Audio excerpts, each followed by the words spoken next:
প্রিয় দেশবাসী, আমার জানতে খুব ইচ্ছা করতেছে বর্তমানে বাংলাদেশ কে চালাচ্ছে? সরকার চালাচ্ছে নাকি উগ্রবাদীরা চালাচ্ছে? বর্তমান বাংলাদেশ পরিচালনা কে করতেছে?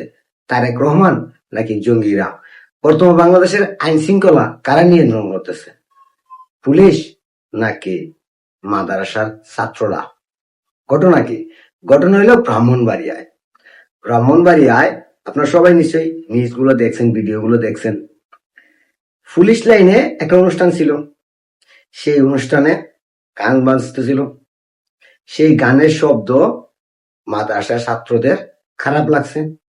খারাপ লাগার পর শত শত ছাত্ররা পুলিশ লাইনের ভিতরে ঢুকে, আপনারা নিশ্চয়ই ভিডিওটা দেখতেছেন আমার ব্যাকগ্রাউন্ডে, হামলা চালায় দেয়, ভাঙচুর করে পুলিশের উপর আক্রমণ চালায়। পুলিশ বাধ্য হয়ে এই ছাত্রদের উপরে লাঠিচার্জ করে। সেই হামলায়, সেই সংঘর্ষে প্রায় ৩০-৩৫ জন আহত হয়েছে, পুলিশ এবং মাদ্রাসার ছাত্র সহ। তো এটা নিয়ে আমাদের অনেক মিডিয়া বলতেছে সংঘর্ষ হয়েছে। সংঘর্ষ কি ভাই? সংঘর্ষ হঠাৎ হইলে হয়, কিন্তু পুলিশ লাইনের ভিতরে, পুলিশের এরিয়ার ভিতরে ঢুকে, যেখানে সাধারণ মানুষের পুলিশের অনুমতি ছাড়া ঢোকা নিষেধ, সেখানে ঢুকে হামলা চালিয়ে পুলিশের অনুষ্ঠানে সেটাকে যদি সংঘর্ষ বলা হয়, তাহলে বলতে হবে সেই মিডিয়াগুলো বাংলাদেশের জঙ্গিবাদ, উগ্রবাদদের উস্কানি দিয়ে সাহস যোগাচ্ছে।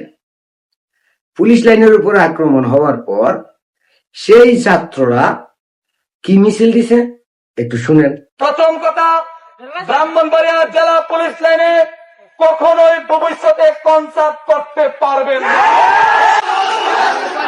এ হলো অবস্থা। এবং তারা পুলিশের প্রতি প্রতিবাদ স্বরূপ দাবি পেশ করছে। কি দাবি পেশ করছে এটাও শুনেন। আমাদের দাবি সমূহ: ১. জেলা পুলিশ লাইন্সে ভবিষ্যতে আর কখনো প্রকাশ্যে কনসার্ট করতে পারবে না এবং এ ব্যাপারে লিখিত অঙ্গীকার দিতে হবে। ২. সিসিটিভি ফুটেজ নিরীক্ষণ করে আজকের দায়িত্বরত, বিশেষ করে যারা ছাত্রদের উপর সরাসরি হামলা করেছে এবং হামলার নির্দেশ দিয়েছে, তাদের দৃষ্টান্তমূলক শাস্তি প্রদান করে বরখাস্ত নিশ্চিত করতে হবে। ৩. আহতদের যথাযথ ত্বরিত চিকিৎসা ও উপযুক্ত জরিমানা নিশ্চিত করতে হবে। ৪. আগামীকাল সকাল 10টার মধ্যে আমাদের দাবি বাস্তবায়ন করতে হবে, অন্যথায় কঠোর কর্মসূচি দেওয়া হবে। ৫. জেলা পুলিশ সুপারকে সকল দায় নিয়ে নিঃশর্ত ক্ষমা চাইতে হবে। ব্রাহ্মণবাড়িয়া কওমি ছাত্র ঐক্য পরিষদ। উপস্থিত স্বাক্ষরকারী বৃন্দ। এ হলো বাংলাদেশের বর্তমান অবস্থা। এই জন্য জিজ্ঞেস করলাম যে বাংলাদেশ কে চালাচ্ছে? সরকার? বাংলাদেশ পরিচালনা কে করতেছে? তারেক রহমান? বাংলাদেশের আইন শৃঙ্খলা বাহিনী কারা নিয়ন্ত্রণ করতেছে? পুলিশ নাকি ছাত্ররা, মাদ্রাসার ছাত্ররা? পুলিশ লাইনের ভিতরে আক্রমণ, পুলিশের অনুষ্ঠানে আক্রমণ, গান বাজানোর কারণে।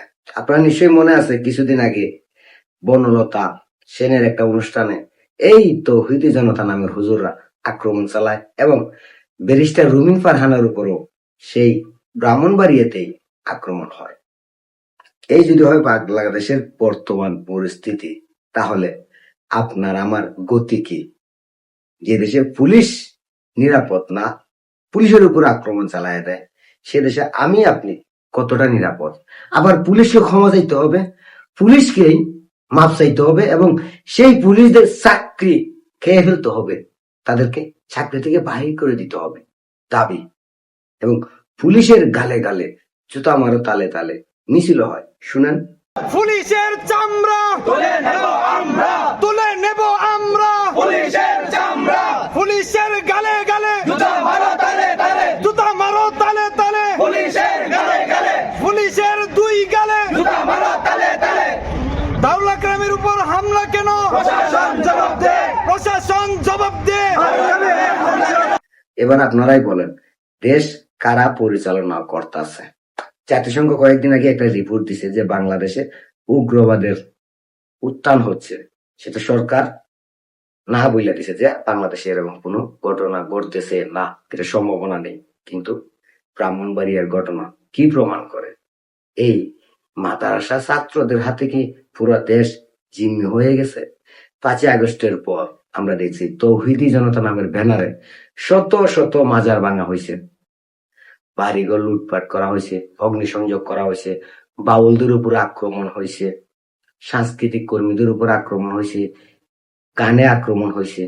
সব জায়গায় এই তৌহিদি জনতা হুজুরদের আনাগোনা এতটাই বাড়া বাড়ছে, তাদের যে নিয়ন্ত্রণ কি পুরো বাংলাদেশ কি তারাই নিয়ন্ত্রণ করতেছে? দেশে আইন প্রশাসন, আইনের কথা কি বলবো ভাই, যে দেশে পুলিশের উপরে আক্রমণ হয়ে যায় সেখানে আইন, আপনার আমার নিরাপত্তা কে দিবে?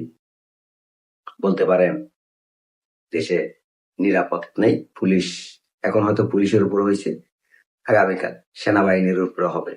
গান বাজনা বন্ধ। আবার বলতেছে শরীয়ত অনুযায়ী যেসব গান আছে ওগুলো চলবে। শরীয়ত তো গানই নিষেধ, তাহলে গান শরিয়া অনুযায়ী আবার গান কোনটা? ওইটা নাকি 501 মামুন লোকের মতো ভাস্কর্য রাখা যাবে না। জিয়া রহমানের ভাস্কর্য হোক, বঙ্গবন্ধুর ভাস্কর্য হোক, আমার বাবার ভাস্কর্য হোক, ভেঙে ফেলতে হবে, কারণ এগুলো শিরিক বেদাত হারাম, ইসলামে এসব নিষেধ। আর জুলাই ভাস্কর্য এখন হালাল হয়ে গেছে, এগুলো এখন রাখা যাবে। এইভাবেই এইভাবে যদি দেশ চলতে থাকে তাহলে একদিন আমি আপনি সবাই ঘরের মধ্যে ইঁদুরের মতো বসে শুধু ভাবতে হবে কি করলাম কি করলাম কি করলাম।